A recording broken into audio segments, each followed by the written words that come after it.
Shalom, shalom, peuple de Dieu, les enfants de Christ, les chrétiens que j'aime. Je vous salue au nom du Seigneur Jésus-Christ. J'espère que vous commencez à me connaître. Je me réponds au nom de Pasteur Jacques Foulakanda. Je suis de l'église Centre Évangélique Agneau Imolé.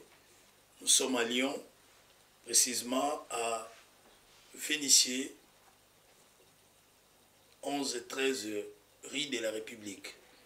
Voilà, donc on avait essayé de commencer la première partie, de parler sur « Je m'appelle » le thème. Aujourd'hui, nous allons continuer la deuxième partie. Que mon Dieu vous bénisse. Mais avant de commencer, je vais vous demander quelque chose. Si vous aimez quand même nos messages, les enseignements qu'on est en train de partager ensemble avec vous, je vous demande vraiment de partager encore. Je ne vous demande pas grand-chose, juste de partager. J'ai besoin que le message de Dieu touche encore les extrémités. Comme la Bible nous dit, faites l'étude des nations, mes disciples. Allez prêcher la bonne nouvelle. Si moi je suis à Lyon, quand tu partages à quelqu'un qui est en Belgique, c'est comme en Samarie, c'est comme à Judée. Si tu partages à quelqu'un qui est au Canada, Dieu va te bénir. Ce que moi je pourrais te demander, c'est juste ça. Et j'aimerais commencer la deuxième partie du message que j'ai commencé depuis le jour passé. Mais avant cela, je voulais que nous puissions prier. Non, non, non, jamais ne passera. La parole de Dieu jamais ne passera. Je voulais prier. Seigneur, sois béni, sois glorifié. Sois loué notre tendre Père. La Bible nous dit, enseigne mon peuple. Je suis venu, Seigneur, parler de ta part. Je ne veux pas, Seigneur, être seul.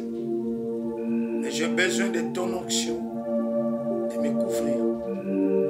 La bouche est à moi, mais que les paroles soient à toi, Dieu d'amour. Que cette parole, Seigneur, soit remplie de l'onction. Toute personne qui va écouter ces messages, j'ai besoin que quelque chose se passe dans sa vie. Je bénis ton nom. Je bénis encore ce moment. Sois loué, sois glorifié, tendre Père. Au nom puissant du Seigneur que nous t'avons ainsi prié, nous disons Amen.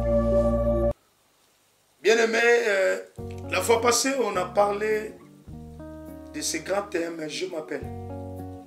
Et du thème, je m'appelle, je vous ai dit, on devait parler de deux personnalités. Et on avait parlé de la première personne, ou la première personne, pardon, on a parlé de Jézabel. Nous avons essayé de décortiquer un peu Jézabel, comment c'était passé. Et on a eu quand même des révélations. Jézabel et Esther se sont mariés au roi. Donc Jézabel s'est mariée à un roi. Esther aussi s'est mariée à un roi. Jézabel et Esther, ils étaient des étrangers. Nous avons vu le roi Akab, qui était le roi d'Israël, s'est marié à une femme qui est étrangère. Et nous voyons aussi Esther était étrangère, s'est mariée encore à un roi qui n'était pas de l'air. Donc les deux étaient des étrangères qui se sont mariés au roi. Et on a essayé de parler à une femme. Biologiquement, on parlait d'une femme. Et on a essayé de parler encore d'une femme épouse de Dieu spirituellement pour que nous puissions comprendre. Je suis en train de faire un petit résumé. Comment était la vie de Jézabel. C'était une femme méchante. C'était une femme qui a tout changé. Il a tout bousculé dans une famille, dans une nation. Une nation qui était unie. Une nation qui croyait en Dieu. Comme je peux dire, une famille qui aimait Dieu. Une famille qui était tous des chrétiens. Mais à cause d'une femme qui est venue dans un foyer, dans une famille, il a tout basculé. À cause de quoi? Comme on a dit, à Jézabel, il y avait 850 prophètes, des faux. En Jézabel, il y avait la domination. En Jézabel, elle voulait influencer. En Jézabel, elle voulait commander. Et nous avons essayé de donner des exemples. Il y a des femmes qui viennent au mariage, elles veulent assujettir toute la famille. Elle veut dominer dans cette famille de son mari. C'est elle qui parle. Elle va toucher tout le monde. Elle va vous mettre tous en débandade. Et je crois, tous ceux qui ont écouté le message, ceux qui étaient bénis, ils ont essayé quand même de commenter, d'envoyer le message. Que mon Dieu vous bénisse. Et aujourd'hui, on parle maintenant de cette deuxième partie de la vie d'Esther. Esther aussi était une dame. Esther aussi était belle extérieurement, comme Jézabel était belle de son corps et sa façon de parler comme Jézabel. Mais il y a quand même une petite différence, ou je peux dire il y a une grande différence entre Jézabel et Esther. En Jézabel, il y avait l'esprit de diviser. En Jézabel, il y avait l'esprit de dominer. En Jézabel, il y avait un esprit de marcher dessus de tout le monde. Mais à Esther, on voit une femme docile, une femme obéissante, une femme comme on voyait, comme on parle de sa beauté extérieure, de même était sa beauté intérieure. Donc son état intérieur était pareil à son état extérieur. Une femme vraiment modèle. Nous connaissons l'histoire d'Esther. C'était une femme qui vivait même dans, comme je peux dire, dans des lieux où il y avait des réfugiés.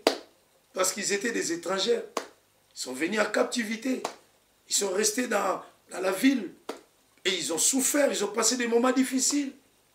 Et un jour, je parlerai aussi comment Esther a pris le pouvoir, parce qu'il y avait déjà une femme qui était là. La Bible nous donne son nom, c'est Vashti.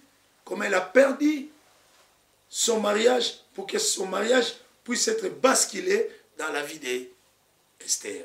Je ne vais pas entrer dans la prédication, prendre de révélations, parler de grandes choses. Mais je voulais quand même que nous puissions comprendre juste les comportements. Parce que nous sommes au mois des femmes.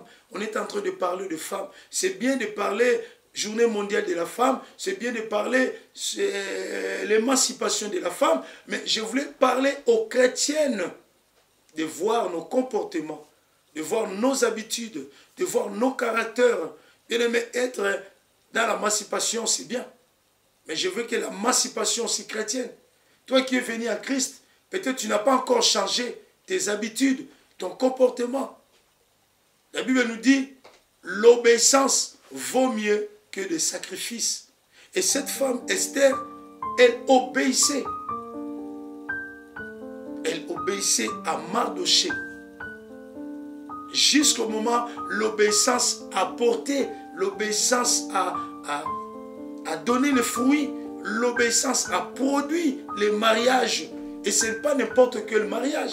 À cause de l'obéissance, elle écoutait bien Mardoché. Tout ce que Mardoché demandait, Esther est devenue reine.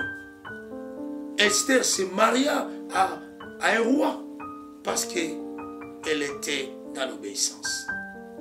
Aujourd'hui, il y a des enfants, des femmes, enfants de Dieu qui sont d'Esther, mais elle manque quelque chose dans sa vie chrétienne pour qu'elle puisse pousser encore d'aller plus loin, pour que tu trouves une belle vie en toi. Il y a quelque chose qui te bloque. Mais je voulais quand même te parler d'Esther. Et nous connaissons l'histoire de l'Esther. Esther est partie au mariage. Avant de partir au mariage, elle a passé des temps d'observation. Les temps d'observation. C'est pour cela que Dieu dit, je suis le maître des temps et des circonstances. Elle pourrait se fatiguer pendant tout ce temps-là qu'on l'observait. Elle pourrait aussi fuir. Et il faut avoir la patience. Toi qui es Esther, il faut avoir la patience. Dieu t'a donné la beauté extérieure, mais Dieu veut encore que tu puisses avoir la beauté intérieure. Pour moi, je pourrais dire, Esther était dans la formation. La formation, comment va se passer quand je serai reine. Moi, je voulais te dire une chose. Ma sœur, tu es Esther. Dis Amen là où tu es. Tu passes des moments difficiles. Mais quand tu regardes dans le miroir, tu es belle. Sache une chose. Cherche aussi la beauté extérieure. Puisse encore refléter la beauté extérieure. Tu as une beauté extérieure, oui. Mais je vais t'enseigner que tu puisses encore nous donner la beauté intérieure. Ce qui est en toi. Esther, je vais lire juste chapitre 5. Pour ne pas parler de tout, je vais prendre juste un petit résumé. La Bible nous dit ceci. Le 3e jour, Esther mit ses vêtements royaux et se présentant dans la cour intérieure de la maison du roi, devant la maison du roi. Le roi était assis sur son trône royal dans la maison royale, en face de l'entrée de la maison. Lorsque le roi vit la reine Esther debout dans la cour, elle trouva grâce à ses yeux. Et le roi tendit à Esther les sceptres d'or qu'il tenait à la main. Esther s'approcha et toucha les bouts des sceptres. Le roi lui dit, « Qu'as-tu, reine Esther, et que demandes-tu » Je peux m'arrêter là. Ça, c'est le courage d'Esther. C'est ça la différence. C'était une femme courageuse. C'était une femme qui a risqué. C'était une femme qui a rassemblé. C'était une femme qui est allée chercher que les gens soient dans le bonheur. Comme la Bible nous dit qu'il est doux et agréable au feu de demeurer ensemble. C'est par là que Dieu déverse la bénédiction. Si nous lisons, il y avait un homme méchant. Son nom c'était Aman. Aman voulait détruire la nation où Esther est venue. Aman cherchait toujours à renverser la famille d'Esther. Ce n'était pas le roi ici. Et Esther est venue à côté du roi pour apporter un plus, pour apporter la paix, pour apporter la joie, pour apporter le bonheur. Les rois, ce n'était pas les jours d'Esther. Nous connaissons quand même l'histoire. À l'époque, les rois avaient beaucoup de femmes. Et ils faisaient appel à la femme selon son choix, selon son sentiment. Et ce n'était pas le temps d'Esther. Et la loi disait, la femme ne peut pas se présenter selon sa demande. Il faut que la demande soit du roi. Ou sinon, elle peut être lapidée, elle peut être mise en prison, elle peut subir des punitions. Mais Esther avait quand même eu ce courage-là d'y aller. Parce que Esther avait gardé le Dieu de Mardoché qui s'appelait le Dieu de Jacob, le Dieu d'Israël et le Dieu d'Abraham, le Dieu d'Isaac.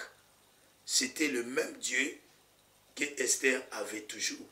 Bien-aimé, je voulais te dire une chose. Notre Dieu que nous servons ne nous laisse pas seuls. Le Dieu que nous servons, il est toujours présent. Le Dieu que nous servons, il n'a jamais eu l'échec. Le Dieu que nous servons, il est toujours au-dessus. Esther s'est attachée à ce Dieu-là, créateur de toutes choses. Et il a eu le fruit. Le fruit qu'Esther a eu, c'était la victoire. Le fruit qu'Esther a eu, c'était il a réuni le peuple d'Israël. Le fruit qu'Esther a eu, c'était ils ont marché au-dessus de Haman. Bien-aimé, toi qui es Esther, aujourd'hui, nous voyons aussi des femmes qui sont d'Esther. Ils réunissent là où il y a des problèmes. Ils trouvent des solutions là où il n'y a pas de solutions. Ils cherchent à ramener une ville, une famille d'être ensemble. C'est ce qu'Esther a fait. À côté du roi, ce n'était pas pour le changer d'aller se courber devant d'autres dieux. À côté du roi, ce n'était pas pour lui mettre à l'écart de sa nation. À côté du roi, ce n'était pas pour lui dire d'être un peu différent des étrangers. À côté du roi, c'était pour lui montrer qu'il faut être un bon roi que tout le monde va t'aimer. À côté du roi, Esther était vraiment, comme on dit, quand on trouve une femme, on trouve le bonheur. Elle était comme le bonheur du roi. C'était le roi était très content. La Bible nous dit, le roi a pris même les sceptres. C'était quelque chose si le roi présente vers toi. Cela veut dire que le roi t'a choisi. Et il a jeté ça vers Esther. Parce que le roi était vraiment dans le plaisir de voir Esther. Aussi longtemps, ce n'était pas son appel. Mais parce que Esther était remplie de l'onction, Esther était remplie de la présence de Dieu. Avant d'y aller, avant d'oser, il a cherché le Saint-Esprit. Comme on a vu à Jézabel qui était Élie.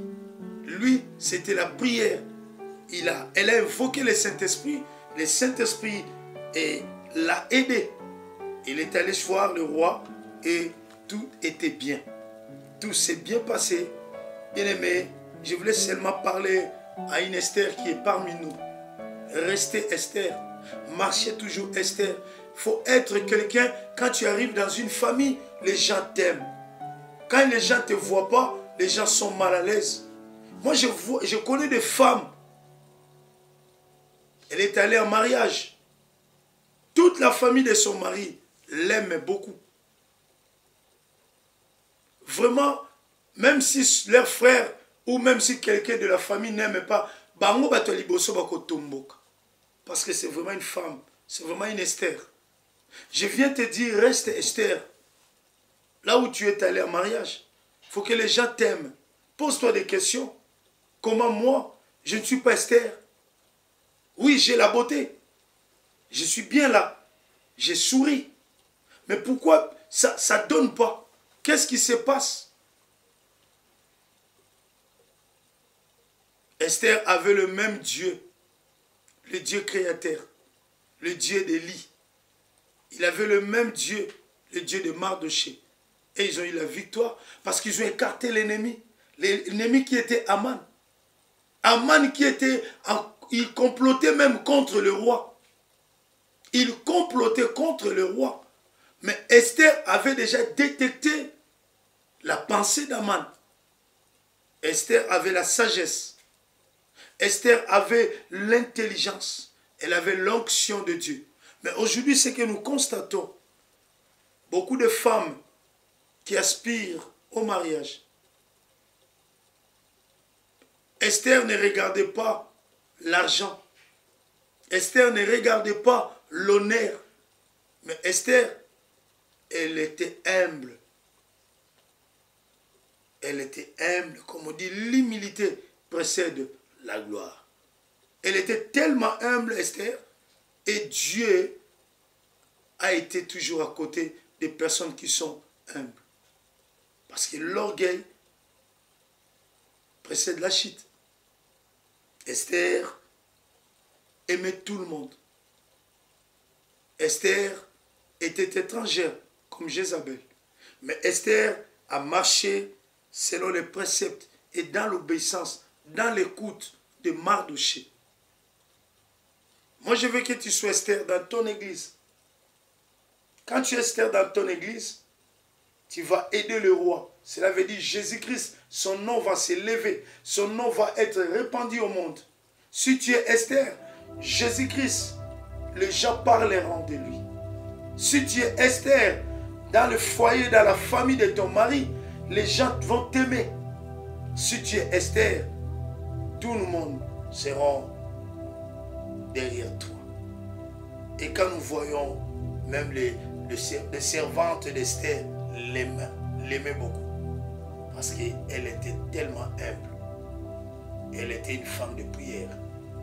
Combien aujourd'hui de personnes, dans ma Zuinae, le sang vous a suscité. Nos bossani combat ezali. Il y a encore le combat qui continue. Tu l'as oublié. Elle n'a pas baissé les bras. Elle attendait jusqu'au dernier moment que Aman soit tombé. Mais elle n'a pas baissé les bras parce que je suis la reine. Fini pour moi. Je n'ai pas le temps de s'occuper des autres. Je n'ai pas le temps. Aujourd'hui, il y a plusieurs femmes qui sont comme des Mardoché. Tu t'es marié à un président de la République. Tu t'es marié à un ministre, tu t'es marié à un officier, tu lui donnes pas de conseils. Aussi longtemps tu es la première conseillère. Aux Aragamo, c'est mon conseil. Au conseil à Kaïté. Peuple les oliaté. Esther, Azamuto, conseil. Moi, je vois ça peut-être en Afrique.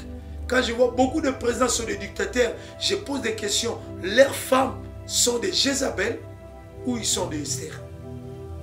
Maman présidente d'un pays quelconque, si tu es vraiment Esther, c'est à toi d'aider encore ton mari. Quand il y a la famine au pays, quand les gens souffrent,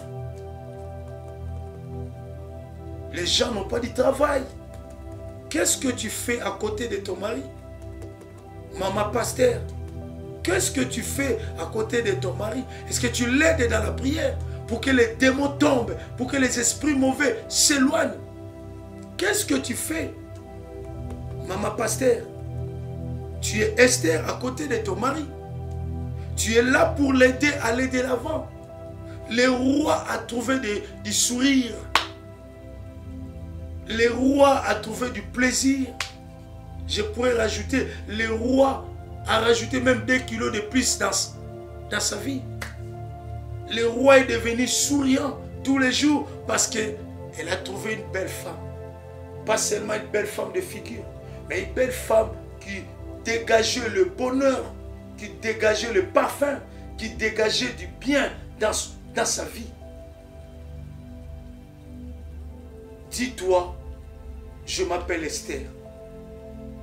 Comme j'ai dit, le thème c'était je m'appelle qui? Ne dis pas que je m'appelle Jézabel. Maman, dis-toi je m'appelle Esther. Mon frère dans le Seigneur, même à l'église, sois Esther. Viens pour que l'église puisse aller de l'avant. Dis-toi, je vais être Esther. Quand je veux me marier, je vais être Esther. Je vais faire en sorte que les grands frères de mon mari, les petits frères de mon mari, les cousins de mon mari soient unis. Parce que la Bible nous dit qu'il est doux et agréable, les frères, de demeurer ensemble. C'est par là qu'il déverse la bénédiction. Quand tu es Esther, tu les unis. Il y a une bénédiction qui descend dans cette famille. Tu en profites. Tu en profites. Quand ton mari est béni, c'est toi qui es béni. Je me souviens, quelqu'un me disait, l'éléphant qui traverse le pont, et il y a un fourmi qui est au-dessus de l'éléphant. Le fourmi est en train de dire à l'éléphant, tu vois comment on est en train de faire basculer le pont. Ceux qui pont les autres denda, ils ont balai. Mais en réalité, c'était le poids de l'éléphant. Mais parce que il était là au dos, et elle aussi, le fourmi aussi, a pris le mot pour dire, tous autres dendi sa pont bisomi balai. Bien aimé, quand tu es Esther dans ton foyer, tu vas aider ton mari d'être uni. Quand tu vois il y a des querelles, c'est toi qui vas se présenter en première. Esther, pour essayer de les réunir. Esther, dis-toi, je m'appelle Esther. Dis-toi, je m'appelle Esther. Dis, je ne m'appelle jamais Jézabel. Je ne veux pas être Jézabel de ramener des esprits, mais je vais être Esther. Je ne serai pas long, je suis presque à la fin. Je crois, va lire l'histoire d'Esther pour ne pas vous prendre beaucoup de temps. Nous connaissons l'histoire de cette femme, étrangère comme Jézabel. Étrangère. Jézabel, je pourrais dire même, elle était la fille du roi de l'autre côté. Mais Esther était comme quelqu'un qui reste au foyer. Elle était comme un sans-abri. Elle était comme une fille. Ils étaient dans la souffrance. Mais qu'est-ce qui s'est passé? Dieu l'a élevée. Ne pleure pas parce que tu passes des moments difficiles. Mais faites en sorte d'être Esther dans ta vie. Quand les gens te voient, franchement, tu dégages. Tu dégages le parfum de bonheur. Tu dégages l'amour. Tu dégages les sourires. Tu dégages la paix. Tu dégages la confiance. Tu dégages la... Donc, voilà. Esther, dans sa présence, ce qui a eu Pembe Ninabino, a se dégagé sourire, a se dégagé bonheur et la paix. Réfléchis. Réfléchis, ma soeur. Tu t'appelles comment? Tu t'appelles Esther ou tu t'appelles Jézabel? Je suis à la fin pour te dire, moi qui vous ai prêché la parole, je te montre entre les deux personnalités d'être Esther, de ne pas être Jézabel. Moi qui vous ai prêché la parole, je te demande, ma sœur, change ton comportement, améliore ton comportement, allez encore plus loin de l'avant. Vous savez, pour devenir Esther, il faut être une femme de prière. Parce qu'Esther était une femme de prière. Elle gênait. Quand il y a des problèmes, il faut gêner. Il ne faut jamais avoir le téléphone tout le temps, tu parles. Tu fais des tours de couloir. Il ne faut jamais tout le temps avoir des écouteurs. Moi, j'ai vu des femmes, le téléphone est là. Des fois, elle reste silencieuse. C'est comme si elle n'est pas en ligne avec quelqu'un. Elle a déjà dit à quelqu'un à côté. Elle reste là. Toi, tu parles. Ta voix rentre dans ses écouteurs. La personne qui est avec elle, elle est en train d'écouter tout ce que vous êtes en train de parler. Ce n'est pas le comportement d'Esther. Esther était une femme de prière. Esther n'était pas une femme de allô, allô, allô. Batteries aussi là, chargées, et aussi là-bas, unité, kobenga partout. S'il y a un problème qui passe à 12h10, à 12h14, juste à 4 minutes, tout le monde sont au courant. Esther n'était pas comme ça. Esther, son souci, c'est de réunir. Son souci, c'était la victoire. Son souci, c'était la paix. Son souci, c'était le bonheur. Son souci, c'était tout le monde reste dans le sourire. Esther n'était pas une femme qui critiquait, qui dénigrait, qui créait des flammes. Il y a des femmes, elle est à côté de toi. Tous les jours, il n'y a que des problèmes. Il y a des femmes qui ne sont pas encore converties parce qu'en elles, il y a des esprits, il y a des faux prophètes qui se dégagent dans sa bouche. Quand elle parle, ça crée des problèmes. Mais moi, je voulais te dire, ma soeur, toi qui pries, qui partes à l'église tous les dimanches, faites en sorte que Dieu change en toi. S'il avait changé Jacob en Israël, s'il avait changé Abraham à Abraham, s'il avait changé, il peut aussi te changer. Notre Dieu, si tu t'agenouilles, tu demandes que Dieu t'enseigne, que Dieu te change, tu peux devenir Esther dans 2 mois. Mets seulement tes genoux, fléchis tes genoux, demande la présence de Dieu. Dieu peut changer ton histoire. Les gens vont changer leur langage. Les gens parleront différemment. Tu ne seras plus Jézabel. Tu ne seras plus qui que je pourrais dire, mais tu seras Esther. Parce qu'on parlera aussi de Vashti. Mais dans les jours qui viennent, je vous aime. Que mon Dieu vous bénisse. Et si ce message a touché, je voulais prier pour toi. Si ce message t'a touché, partage aussi pour les autres. Je ne suis pas venu critiquer quelqu'un. Je ne suis pas venu parler le mal de quelqu'un. Mais je suis venu te parler pour que nous puissions améliorer notre façon, nous qui sommes des chrétiens. Changeons. Soyons des Esther même dans nos églises. Que Dieu vous bénisse. Je voulais prier encore. Seigneur Dieu, je te présente ma sœur qui s'est agenouillée. Je sais que Seigneur Jérémie a dit, de loin ou de près tu es le même. Tu es pareil. Présente-toi dans sa maison. Présente-toi dans là où elle est. Présente-toi et manifeste-toi, Seigneur. Je t'en supplie, Père. Tu peux changer un cœur de quelqu'un. J'avais dit à Pierre, je te ferai pécher d'homme. Seigneur, ma sœur qui m'a écouté, mon frère qui m'a écouté, Seigneur et Dieu, permets que nous devenions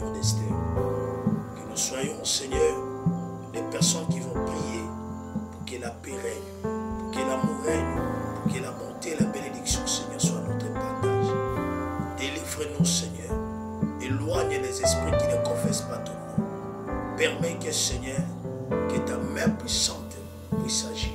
Au nom puissant, j'envoie, Seigneur, ton esprit dans la vie de ma sœur qui m'écoute. Que ta main puissante puisse encore la délivrer.